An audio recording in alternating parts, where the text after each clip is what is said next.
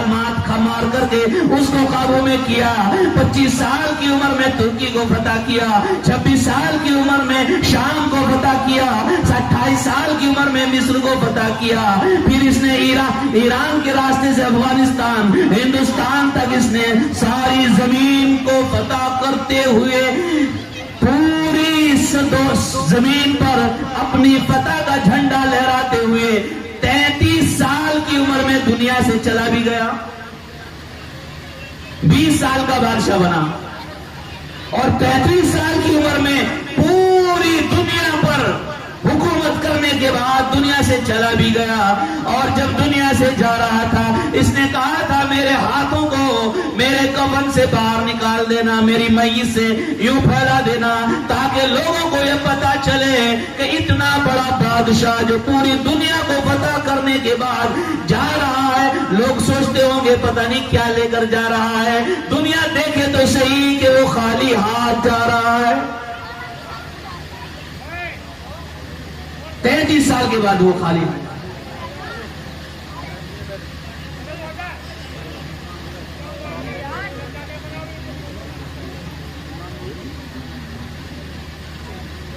یہ چند واقعات میں نے آپ حضرات کے لیے، اپنے لیے، میرے لیے، نصیحت کے لیے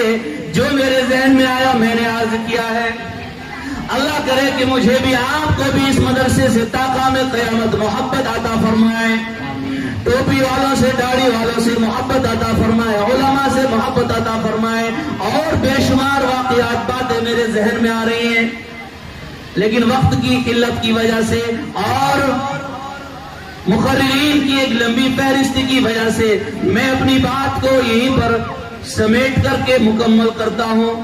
میں نے جو کچھ کہا ہے اگر اس میں کچھ خامیاں ہیں، کچھ غلطیاں ہیں تو وہ میری اپنی طرف سے ہوئی ہے، میں معافی مانگتا ہوں آپ سے بھی، اللہ کے لیے مجھے معاف کر دینا، مجھ سے اگر کوئی سبقت لسانی ہو گئی، کچھ غلطی ہو گئی ہے قرآن و حدیث کے بیان کرنے میں تو مجھے معاف کر دینا، اور اگر میں نے کوئی ایسی بات کہی ہے جو اللہ کی رضا کی خاطر آپ کے دلوں تک پہنچ گئی ہے، ذہنوں تک پہنچ گئی ہے، تو میں دعا کرتا ہوں اللہ مجھے بھی آپ کو بھی اس پر عمل کرنے کی توفیق عطا فرمائے۔